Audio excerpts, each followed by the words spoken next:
Good morning everyone! Welcome to my channel. For today's video, pag-uusapan natin kung ano yung pinag-aralan namin sa OWA seminar bago ako pumunta dito sa Hong Kong. Kasi tayo guys, bilang mga OFW, kailangan nating dumaan sa OWA seminar bago tayo pumunta dito sa abroad. At syempre, kung saang bansa yung pupuntahan mo, yun yung ita-topic nila sa atin. Kaya kung bago ka lang sa YouTube channel ko, please don't forget to like and subscribe para lagi po kayong updated sa mga video na i-upload ko. Okay? So, pagpunta ko dito sa Hong Kong, dinala ko yung aking ito, yung tawag dito, yung pinamigay sa OWA para kahit paano mabasa ko siya kasi ito ay tungkol sa culture dito sa Hong Kong. So, ang language dito sa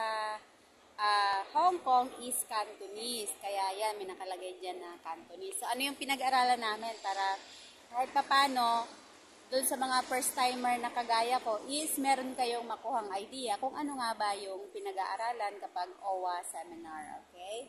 So, ano ba ang meaning ng OWA? Meaning muna tayo ng OWA, guys. Ang OWA ay Overseas Workers Welfare Administration. Okay, so sa OWA namin, pinag-aralan namin yung Language and Culture Familiarization Seminar Cantonese. So dahil yun nga yung first language nila dito sa Hong Kong, yun yung pinag-aralan namin. So take note guys, kailangan kapag nag-OWA kayo, kailangan yung makinig ng maayos dahil meron silang mga question. Hindi mo naman kailangan na i-memorize mo lahat. So, ang kailangan mo lang gawin, makinig. Para pag tinanong ka, alam mo yung isasagot mo. Dahil lahat naman kami na nag-OWA is naipas naman namin itong seminar na to. Kasi sabi ng iba, meron daw mga nababagsak dito sa ganitong seminar. Pero lahat naman kami doon sa aking batch, lahat kami nakapasa, lahat ng agency. So, lahat nakipag-cooperate, lahat nakinig sa instructor. Kasi yung OWA namin is online. Hindi ko lang alam ngayon guys kung hindi siya online or online pa din. Okay? So, last OWA ko ay 2022. So, yun yung 2022 pa. Kaya hindi ko na alam ngayon kung online pa rin. Okay? So, dito nakalagay dito yung introduction, yung table of contents, about Cantonese, about dialect. So, yun yung pinag-aralan namin. Dahil bound to Hong Kong nga kami. Pero kung kayo ay bound to Middle East, ano pa ba?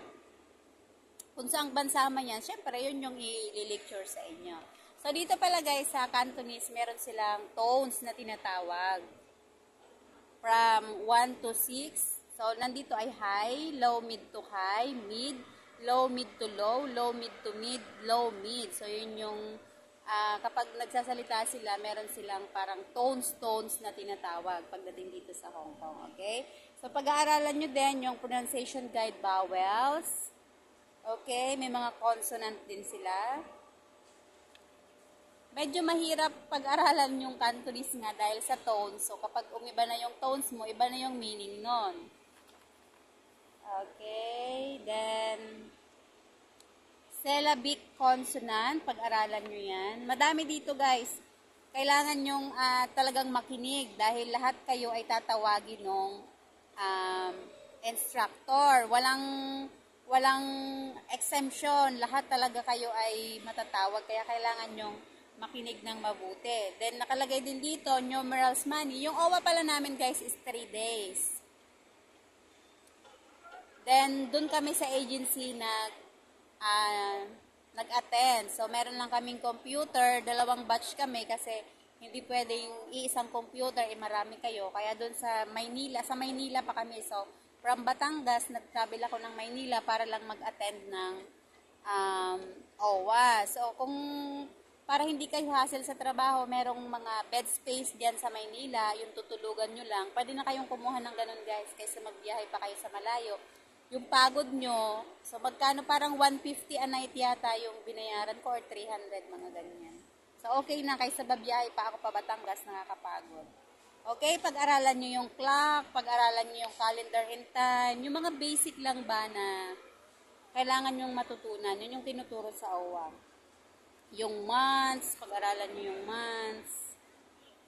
Yung season, 4 seasons. So, dito naman sa Hong Kong is merong spring, merong summer, merong autumn, winter. So, ngayon, nag-celebrate kami ng Mid-Autumn Festival. Meron din ditong guys, sa may Tong Chong, meron ding, tawag doon yung cherry blossom. Magandang puntahan yun kapag nagbubloom yung flower niya. Kasi late na namin na nalaman na meron parang cherry blossom dito sa Hong Kong. So pagdating namin, palagas na yung mga bulaklak. Hindi na namin naabutan yung talagang bloom na bloom yung mga puno niya. So free lang yon. Kasi dito sa Hong Kong, marami ditong mga pasyalan guys na mga free. Kaya hindi kayo maboboring like sa mga beach. Sa mga beach, sa Repulse, doon laging maraming mga Pilipina doon nagtatambay. Okay?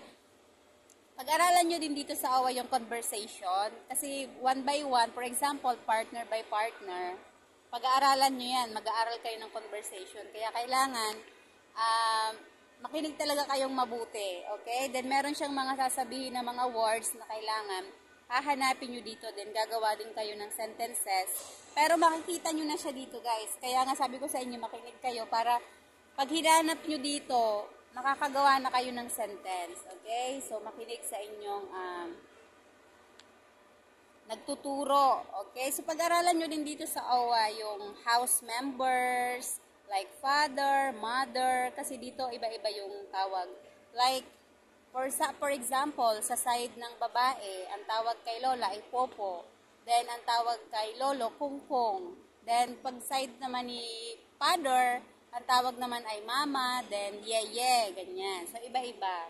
Kung sa atin sa Pilipinas, lolo-lola lang, okay na. So, pagdating dito, from side ng mother, side ng father, so iba siya. Pero yung tawag naman nila sa mga magulang nila, sa example, sa parents ng alaga ko, mama, papa din naman. Depende kung patawag ng mami. Then, gagawa kayo dyan, meron dyan guys mga exercises ng translate the following into Cantonese. For example, I am Filipino, ganyan. Ita-translate nyo siya sa Philippines. Ngo fei lat ban, ganan. Sorry kung mali. Ano na lang, i-correct nyo na lang, binigyan ko lang kayo na example. Kasi hindi ko rin naman pinag-aaralan yung Cantonese dito sa Hong Kong kasi fluent naman sila sa English. So, nag-uusap naman kami through English, hindi naman Cantonese. Pero meron na rin akong mga na-a-adapt na mga Cantonese like Omgoy Sai, Omgoy, Cheche, ganyan. Faidila, hurry up, bilisan mo, Chowla, parang aalis na, ganyan. Kasi yung paulit-ulit mong naririnig, maaano mo na din, parang mame-memorize mo na din, okay? Ano ba pinag-aralan namin? Pag-aaralan nyo din yung adjectives, grammar. Basta makinig lang kayo sa instructor kasi more on conversation kayo dyan. Ipapractice kayo sa conversation. Then magbibigay din sila ng mga assignment. Then sa pinaka-last day namin guys is gumawa kami ng self-introduction. Isa-isa yon. Kaya kailangan nyo talagang makinig. Walang exemption. Lahat kayong nag-attend sa OWA is kailangan nyo mag-self-introduction. Then, yung mga question words, pag-aralan nyo dyan. Yung mga places and direction, colors and shapes. So, meron naman na silang ibibigay na copy, kaya huwag kayong mag-alala. Mga common phrases, parts of the body, common illnesses. So, yun yung pinag-aralan namin sa OWA. Parts of the house, houseware and appliances. Kasi syempre, meron yung mga lola kasi dito sa Hong Kong, guys, karamihan sa kanila hindi marunong mag-English. Kaya kung gusto mong mag-aral ng Cantonese, okay lang din. Pero ako talaga, yung mga lola ko is hindi sila marunong mag-English. Kaya sign language kami, nagkakaintindihan naman kami guys kahit pa paano. Okay, pag-aralan nyo yan. About sa food, ayan. Then sa culture, ano ba yung culture nila dito sa Hong Kong? Pag-aaralan nyo yan sa OWA training nyo. Kaya makinig lang kayo guys. Okay? So, more on conversation kayo dyan sa OWA. Kaya makinig ng maayos sa instructor para pag tinawag kayo, lahat kayo ay makakasagot. Then magpapabilang din yan. For example, 1 to 10. Yati, some say, look, chat bat gaw, sap. Yan. Alam na natin yung 1 to 10, guys. Okay? So, sana may natutunan kayo at may nakuha kayong information about sa OWA seminar training. So, ang payo ko lang sa inyo, guys, is makinig ng maayos kung ano yung pinapagawa ng instructor natin, yung nagsiseminar sa atin. Nagbibigay din niya ng assignment para kinabukasan is magre-recitation tayo kung tama ba yung ginawa nating translate sa conversation, sa assignment na binigay sa atin. Okay? So, good luck po sa mga mag-OWA pa lang. Sana mapanood nyo itong video na to para kahit paano meron kayong idea kung ano yung pinag-aralan namin nung kami ay nag-OWA seminar. So, kailangan yung makinig para maipas nyo yung 3-day seminar. Hindi ko alam kung ilang araw na ba ngayon. Basta kami ay 3 days na. Okay? So, thank you so much for watching. Please, pakisupport po ng aking YouTube channel para lagi po tayong updated sa mga video na i-upload ko. And thank you po. Shout out to all my 1,160 subscribers na tayo, guys. Nag-start ako ng vlogging bago ako pumunta dito ng by February or March, ganyan. So, magto 2 years na po ako dito sa Hong Kong next year. Then, 5 months left na lang. So, tinatanong ako ng employer kung kailangan kong mag-renew. Then, pag-iisipin pa natin yan, guys. Then, update ko kayo kung magre-renew ako or hindi. Okay? Thank you so much for watching. Bye-bye!